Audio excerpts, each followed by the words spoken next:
Aku menatap cermin di kamar mandi. Tanganku gemetar memegang kemeja putih suamiku, Arga Pratama.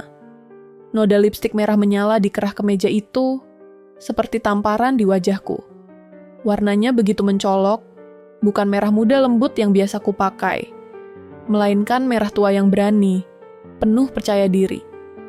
Aku, Larasati Wulan, bukan tipe wanita yang mudah cemburu. Tapi noda ini, entah kenapa, membuat jantungku berdegup kencang, seolah-olah naluri perempuanku berbisik bahwa sesuatu sedang salah, sangat salah. Kami sudah menikah selama 7 tahun. Arga adalah seorang konsultan keuangan terkemuka, pria yang selalu tampak sempurna di mataku. Wajahnya yang tegas namun hangat, senyumnya yang selalu membuatku merasa aman. Dan caranya menatapku seperti aku adalah satu-satunya wanita di dunia ini. Semua itu membuatku percaya bahwa kami adalah pasangan yang tak tergoyahkan. Aku sendiri adalah seorang ahli botani, menghabiskan hari-hariku meneliti tanaman langka di laboratorium dan kebun eksperimental. Hidup kami tampak seperti lukisan indah. Rumah minimalis modern di pinggiran kota, 2 anak yang cerdas, Rania yang berusia 6 tahun, dan Rafa yang baru 3 tahun, dan kehidupan sosial yang harmonis. Tapi noda lipstik ini, seperti coretan tak diundang di kanvas sempurna kami. Malam itu, Arga pulang larut. Aku mendengar suara mobilnya memasuki garasi sekitar pukul 11 malam. Biasanya, dia akan mengirim pesan jika ada pertemuan dengan klien atau presentasi malam. Tapi malam ini, ponselku sunyi. Aku menunggu di ruang tamu. Kemeja itu masih di tanganku. Noda lipstiknya seolah mengejekku.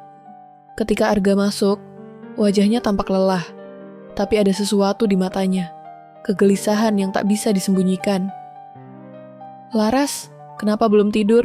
tanyanya, suaranya lembut tapi terdengar hati-hati. Dia melepas jasnya dan meletakkannya di sofa, lalu berjalan mendekatiku. Aku mencium aroma parfum yang asing, bukan aroma kayu dan jeruk yang biasa dia pakai. Parfum ini manis, floral, dan sangat feminin. "Aku menemukan ini," kataku, mengangkat kemeja itu. Aku berusaha menjaga suaraku tetap tenang, tapi jantungku berdegup kencang. "Bisa kamu jelaskan dari mana noda ini?" Arga menatap kemeja itu, dan untuk sesaat wajahnya membeku. Lalu dia tersenyum, senyum yang terlalu cepat, terlalu dipaksakan. "Oh itu, mungkin dari klien. Tadi siang aku makan siang dengan tim investasi. Ada beberapa kolega wanita di sana. Mungkin saja lipstik itu tersenggol tanpa sengaja." Aku menatap matanya, mencari kebenaran di balik kata-katanya. Arga adalah pria yang pandai bicara, selalu tahu cara menenangkanku. Tapi malam ini ada sesuatu yang berbeda. Matanya tidak bertemu denganku lebih dari sekian detik, seolah dia sedang menyembunyikan sesuatu. Aku ingin percaya padanya, tapi noda lipstik itu seperti teriakan yang tak bisa ku kesampingkan. "Arga, jangan bohongi aku," kataku, suaraku mulai bergetar. "Parfum ini bukan parfumku, dan lipstik ini bukan warnaku. Aku tahu selera makeupku sendiri." Dia menghela napas panjang, lalu mendekat dan memegang pundakku. "Laras, sayang, kamu terlalu memikirkan ini. Aku bersumpah, ini tidak seperti yang kamu pikirkan. Aku cuma lelet di kantor. Proyek investasi besar itu bikin pusing. Aku nggak punya waktu untuk hal-hal aneh. Aku ingin mempercayainya, sungguh. Tapi naluriku berteriak bahwa ada sesuatu yang disembunyikan. Malam itu, aku tak bisa tidur. Aku memutar ulang setiap detail kehidupan kami. Mencari celah, mencari tanda-tanda yang mungkin terlewat. Arga memang sering pulang larut akhir-akhir ini. Tapi, dia selalu punya alasan. Rapat dengan klien, analisis portofolio, atau kunjungan ke perusahaan mitra. Aku tak pernah curiga karena aku percaya padanya.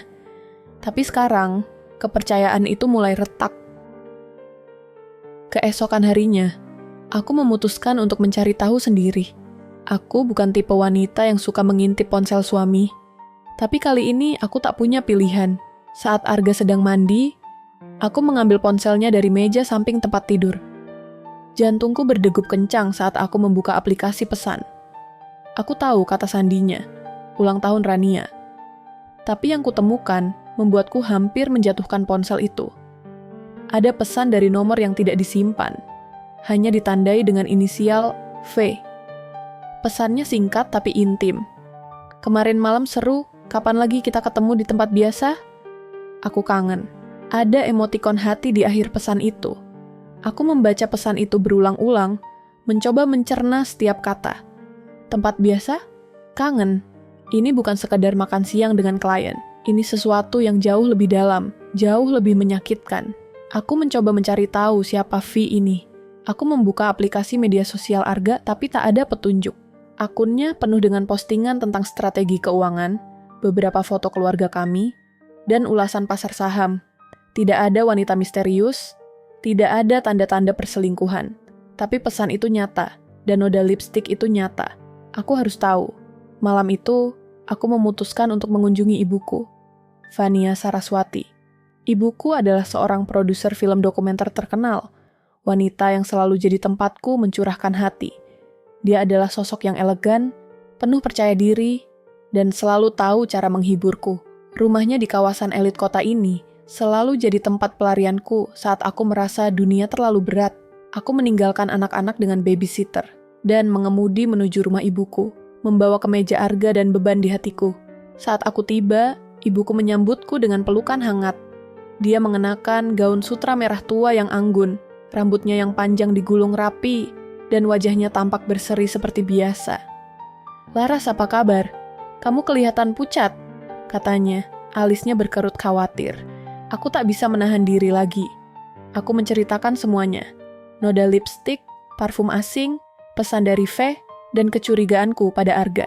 Ibuku mendengarkan dengan penuh perhatian. Tangannya memegang tanganku erat. "Laras, sayang, jangan buru-buru menyimpulkan. Pria kadang ceroboh, tapi Arga bukan tipe yang akan menyakitimu. Mungkin ada penjelasan logis untuk semua ini." Aku ingin percaya padanya, tapi ada sesuatu di nada suaranya yang terasa aneh. Seperti dia sedang berusaha terlalu keras untuk meyakinkanku. Aku mengangguk. Tapi di dalam hati, aku memutuskan untuk menggali lebih dalam. Beberapa hari kemudian, aku memutuskan untuk mengikuti Arga. Aku tahu ini bukan tindakan yang terpuji, tapi aku tak punya pilihan. Aku menyewa mobil agar dia tak mengenaliku dan mengikuti mobilnya setelah dia meninggalkan kantor. Dia mengemudi menuju sebuah kafe kecil di pinggir kota, tempat yang tak pernah kami kunjungi bersama. Aku memarkir mobil di seberang jalan dan menunggu. Tak lama kemudian, sebuah mobil sport merah berhenti di depan kafe. Jantungku hampir berhenti saat aku melihat sosok yang keluar dari mobil itu. Rambut panjang digulung rapi, gaun merah tua yang elegan, dan senyum yang begitu kukenal. Itu ibuku, Vania. Aku merasa dunia berputar. Aku menahan napas saat ibuku masuk ke kafe dan duduk di meja tempat Arga sudah menunggu. Mereka tersenyum satu sama lain. Dan Arga meraih tangan ibuku, menciumnya dengan lembut. Aku merasa jantungku hancur berkeping-keping. Ini tidak mungkin. Ibuku, wanita yang membesarkanku, yang selalu jadi penutup luka di hatiku, adalah wanita yang mengkhianati pernikahanku. Aku ingin berlari ke dalam kafe, menuntut penjelasan, tapi kakiku terasa lumpuh. Aku hanya bisa menatap dari kejauhan, mencoba memahami apa yang sedang terjadi. Mereka berbicara dengan akrab, tawa mereka seperti pisau yang menusuk hatiku. Lalu, Arga mencondongkan tubuhnya ke arah ibuku, dan mereka berciuman. Ciuman itu singkat, tapi penuh keintiman yang tak bisa disangkal. Aku memejamkan mata, berharap ini hanya mimpi buruk. Malam itu, aku tak bisa pulang ke rumah. Aku mengemudi tanpa tujuan, pikiranku kacau. Bagaimana ini bisa terjadi? Ibuku, wanita yang selalu kusebut sebagai pahlawanku, adalah perusak pernikahanku. Aku teringat masa kecilku, saat ibuku selalu ada untukku, saat dia mengajarkanku cara melukis, cara berdiri tegak di tengah dunia yang keras. Aku teringat saat dia menangis bahagia di hari pernikahanku dengan Arga, mengatakan bahwa aku telah menemukan pria terbaik di dunia. Apakah semua itu bohong? Aku akhirnya memutuskan untuk menghadapi ibuku. Aku mengemudi ke rumahnya, mengetuk pintunya dengan tangan gemetar. Dia membuka pintu, masih mengenakan gaun merah tua yang sama. Laras, ada apa sayang? Kamu kelihatan kacau. Aku tak bisa menahan diri lagi. Aku tahu, Bu. Aku tahu segalanya. Aku melihatmu dengan Arga di kafe tadi. Wajah ibuku membeku. Untuk pertama kalinya, aku melihat kepanikan di matanya. Laras, apa yang kamu bicarakan? Jangan bilang kamu. Jangan bohongi aku. Suaraku naik, air mata mulai mengalir. Aku melihat kalian berciuman. Aku melihat noda lipstik di kemeja Arga. Dan sekarang aku tahu itu milikmu. Bagaimana kamu bisa melakukan ini padaku? Kamu ibuku sendiri. Ibuku menutup pintu di belakangku, menarikku masuk ke ruang tamu. Laras, dengar aku. Ini bukan seperti yang kamu pikirkan. Aku dan Arga, kami tidak. Jangan coba-coba membela diri, bentakku. Aku melihatnya dengan mataku sendiri. Kalian berdua mengkhianatiku. Bagaimana kamu bisa, Bu? Bagaimana kamu bisa tidur dengan suamiku? Ibuku menunduk, tangannya gemetar. Laras, aku tidak pernah bermaksud menyakitimu. Aku hanya kesepian. Setelah ayahmu meninggal, aku merasa kosong. Arga, dia ada di sana, mendengarkan, membuatku merasa hidup lagi. Aku tahu ini salah, tapi aku tidak bisa menahan diri. Kata-katanya seperti pukulan di wajahku. Aku ingin berteriak, ingin menghilang dari dunia ini. Tapi kemudian, ibuku mengatakan sesuatu yang membuatku membeku. Laras, ada sesuatu yang harus kamu tahu. Ini bukan hanya tentang aku dan Arga. Ada rahasia lain tentang ayahmu. Aku menatapnya, bingung. Apa maksudmu? Ibuku menghela napas panjang, matanya berkaca-kaca. Ayahmu, dia bukan ayah kandungmu. Aku hamil sebelum menikah dengannya, dan dia menerimaku apa adanya. Pria yang membuatku hamil, dia adalah ayah Arga. Aku merasa dunia runtuh di sekitarku. Apa? Jadi, Arga adalah saudara tirimu? Setelah ibuku, suaranya hampir tak terdengar. Aku tidak pernah memberitahu siapapun. Aku pikir rahasia ini akan terkubur selamanya. Tapi ketika aku bertemu Arga lagi setelah bertahun-tahun, perasaan lama itu kembali. Aku tahu ini salah, tapi aku tidak bisa melawan hatiku. Aku terduduk di sofa, kepalaku pening. Arga, suamiku, adalah saudara tiriku, dan ibuku, wanita yang kucintai dan percayai, telah menjalin hubungan terlarang dengannya. Ini terlalu banyak, terlalu menyakitkan. Malam itu, aku pulang ke rumah dengan hati hancur. Arga sedang menungguku di ruang tamu.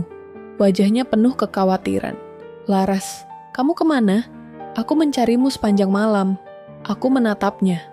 Pria yang kucintai selama 7 tahun. Pria yang kini kujadikan musuh. Aku tahu segalanya, Arga. Aku tahu tentang kamu dan ibuku. Dan aku tahu bahwa kamu saudaraku. Wajah Arga memucat. Laras, apa yang kamu bicarakan? Jangan berpura-pura, bentakku. Ibuku sudah menceritakan semuanya. Tentang ayahmu, tentang rahasia yang dia simpan selama ini. Bagaimana kamu bisa melakukan ini padaku? Bagaimana kamu bisa tidur dengan ibuku, mengetahui dia adalah ibumu sendiri? Arga terdiam, matanya penuh penyesalan. Laras, aku tidak tahu tentang hubungan kita sampai beberapa bulan lalu.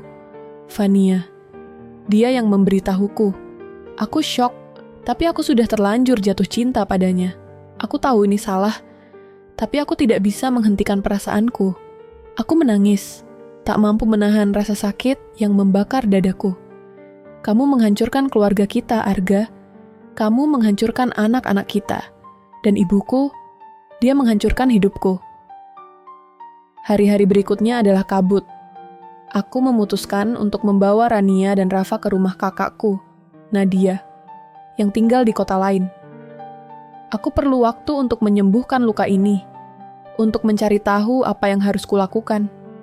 Aku mengajukan gugatan cerai, tapi hatiku masih terpecah antara cinta dan kebencian pada Arga. Bagaimana aku bisa membenci pria yang kucintai selama ini? Meski dia telah mengkhianatiku dengan cara yang tak pernah kubayangkan, tapi plot twist terbesar datang beberapa minggu kemudian.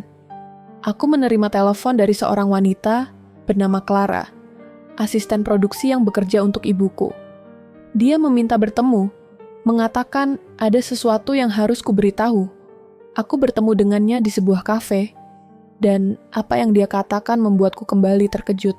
Laras, aku tahu ini sulit, tapi Vania berbohong padamu, kata Clara. Suaranya penuh simpati. Arga bukan saudara tirimu. Vania membuat cerita itu untuk menutupi rasa bersalahnya. Dia tahu hubungannya dengan Arga salah, tapi dia tidak ingin kamu membencinya sepenuhnya. Jadi, dia menciptakan kebohongan tentang ayahmu untuk membuatmu merasa ini bukan sepenuhnya salahnya. Aku menatap Clara, tak percaya. Jadi, Arga bukan saudaraku? Clara menggeleng. Tidak, aku sudah memeriksa dokumen-dokumen lama Vania. Ayahmu adalah ayah kandungmu. Vania hanya ingin kamu memaafkannya dengan cara yang menyedihkan. Aku pulang dengan perasaan campur aduk. Kelegaan bahwa Arga bukan saudaraku bercampur dengan kemarahan yang lebih dalam pada ibuku. Dia tidak hanya mengkhianatiku dengan suamiku, tapi juga berbohong untuk menutupi dosanya. Aku memutuskan hubungan dengan ibuku. Aku tak bisa lagi melihatnya sebagai ibu yang kucintai. Sekarang, aku berdiri di depan cermin, menatap wajahku yang mulai menemukan kembali kekuatannya. Aku memilih untuk membangun kembali hidupku bersama Rania dan Rafa. Arga memohon maaf, tapi aku tahu kepercayaan kami telah hancur. Aku memilih untuk melangkah maju, bukan karena aku kuat, tapi karena aku harus untuk anak-anakku, untuk diriku sendiri. Noda lipstik itu mungkin telah menghancurkan lukisan hidupku, tapi aku akan melukis ulang kanvas baru dengan warna-warna yang lebih cerah, lebih jujur. Dan ibuku, dia kini hanya bayangan dari masa laluku, sebuah pengingat bahwa bahkan orang yang paling kita cintai bisa mengkhianati kita.